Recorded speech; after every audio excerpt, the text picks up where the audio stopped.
the culvert, it's highly likely. So I want to do one more thing if I can. Bobby Chacon is still with us, retired FBI special agent. So Bobby, on Thursday of last week when we covered this story, we got this treasure trove of material that was seized from the house, over 40 items seized from the house, and we were sort of going over each one, wondering what forensic clues could be offered by what was, being taken out of the house. And now as I look at this list again, with this new information about a drainage culvert, I'm thinking that there's a lot that we might get out of this. Absolutely. Let's put the list up if we can. I'm going to ask you a couple questions, you and Joey both. The first group was several computers, cell phones, a digital camera, and digital files. And it's the cell phones, Bobby, I'm thinking are being triangulated to the culvert, yeah?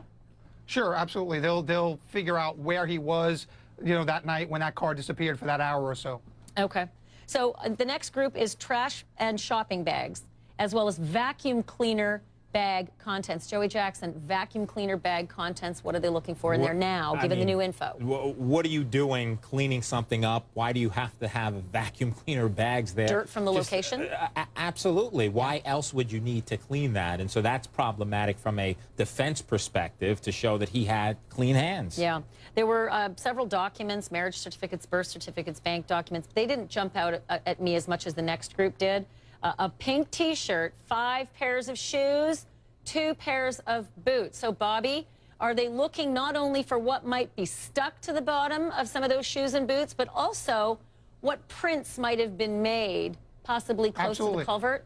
Both, and they've probably taken soil samples from the culvert, and they'll be able to match if any of those shoes have soil samples that match the soil from the culvert. They'll be doing that scientific analysis in the days and weeks to come.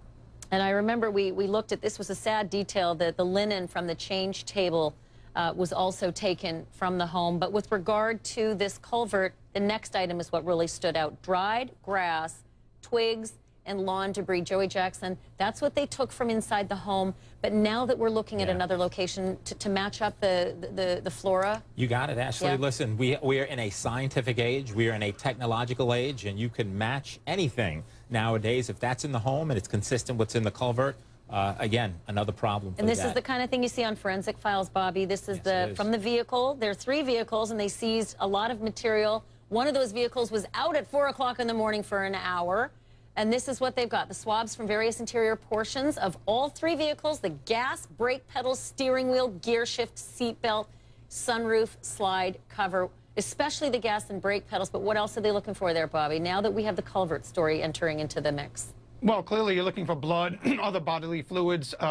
If you're going on the assumption, and when you do these searches, you have to go on an assumption of the worst case. And if that child was harmed in the house, and then the car was used to transport that child, you have to get that evidence initially. So you can't take soil any on the chances. brake pedal too, maybe, and the gas pedal, brake pedal. Some of the soil from any other location. You have to be as thorough as you can, because you get one shot at doing it right. And if you release that car and you don't process it like that, then you lose it forever. So you do as much as you can, and you use the widest possible scenario in your mind, in your investigative mind, that you can, so that you can keep all of that, for later processing. We're just beginning this case, obviously, as this child is going to be ID'd. I think if you join us tomorrow night, we may have more information on that. Depends on how fast they can do the science, but I appreciate it. Bobby Chacon, thank you. Joey Jackson, stay with me. A trip to the DMV.